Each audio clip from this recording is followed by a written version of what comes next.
তাহলে এই বিশৃঙ্খলা কেন এবং এই বিভক্তি কেন? আমরা উভয় পক্ষে তো একই, আল্লাহর দিকে ডাকছি, শান্তির কথাই বলছি।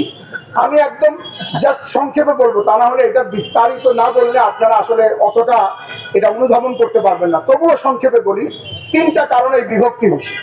মৌলানা সাদ সাহেব প্রথম যে কাজটি করেছেন, এটি তবলিগের ফ্যামিলিগত ব্যাপার। সেটা হলো উনি প্রথম ব্যাপার যেটা ছিল সেটা হলো উনি মশওয়ারার বাইরে কাজ করছেন। তখন উলামা ইকরাম জানতে পারেন নাই, কিছু বলেনও নাই। দ্বিতীয় কাজ, উনি যে মশওয়ারা মানে পরামর্শ কেন্দ্রিক কাজটা চালানো, উনি তা না করে নিজস্ব ব্যক্তি মতামতের উপরে, একনায়কতন্ত্রের উপরে কাজটা চালিয়েছেন। এখানে আমাদের ভিতরে তখন কানা ঘুষা অথবা কষ্ট ছিল, উলামা ইকরামরা এটা জানতেনও না, এই জন্য তারা কিছু বলেনও না। দ্বিতীয় কাজটি উনি যে করেছেন, সে কাজটি করেছেন যে উনি শরীয়ত বহির্ভূত কিছু বক্তব্য প্রদান শুরু করছেন। এটাও তৃতীয়ত যাই। দ্বিতীয় হলো উনি নিজেকে আমির দাবি করছেন। জি, উনি নিজেকে আমির দাবি করছেন। তো এই যে নিজেকে আমির দাবি করলেন, এটার পিছনে একটা ইতিহাস আছে যে উনি আমির হওয়াটা কোনো যুক্তিযুক্ত কোনো পরামর্শ কোথাও হয়নি। আমি এটাও বলে দিই, তারা আপনাদেরকে বলতে পারে যে আমাদের একটা পরামর্শ হয়েছে কবে, 2017 সালে।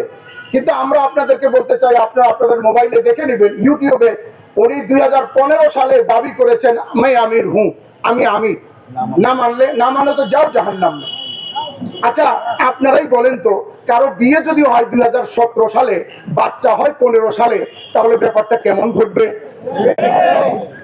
আমরা বলতে চাই ব্যাপারটি তেমনি ঘটলো যে সাদ সাহেবের ইমারতের বিবাহ হলো 17 সালে, অর্থাৎ এটার পরামর্শ হলো 17 সালে, কিন্তু বাচ্চা হয়ে গেছে 15 সালে, কারণ 15 সালে উনি দাবি করছেন উনি আমির।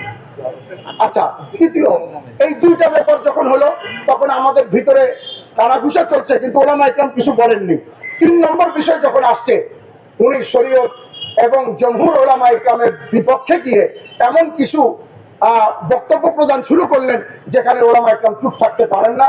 যার বক্তব্যের 1টা 2টা 3টা 5টা 10টা 15টা 20টা 40টা 50টা 60 70 80টা নয়, শতাধিক বক্তব্য এই পর্যন্ত হয়ে গেছে। সর্বশেষ লাস্ট রিলিজ করছেন ডিসেম্বর মাসে এই যখন হামলা চলে, তখন তিনি ভারতের একটা স্থানে কথা বলেছেন যে একমাত্র তবলিগের মধ্যে খরচ করা ছাড়া অন্য কোথাও খরচ করা সুন্নতের খেলাফ। এটা লাস্ট রিলিজ হয়েছে ওনার। এই 3টা বক্তব্যের কারণে উলামা ইকরাম বলছেন যদি ওনার এই বিরোধিতা করা না হয়, তাহলে আমরা আল্লাহ পাকের আদালতে আমরা দোষী সাব্যস্ত হব। প্রবাসীদের বিনিয়োগের শতভাগ নির্ভরযোগ্য প্রতিষ্ঠান প্রবাসী সিটি লিমিটেড। এখানে বিনিয়োগ করে হালাল মুনাফা অর্জন করুন।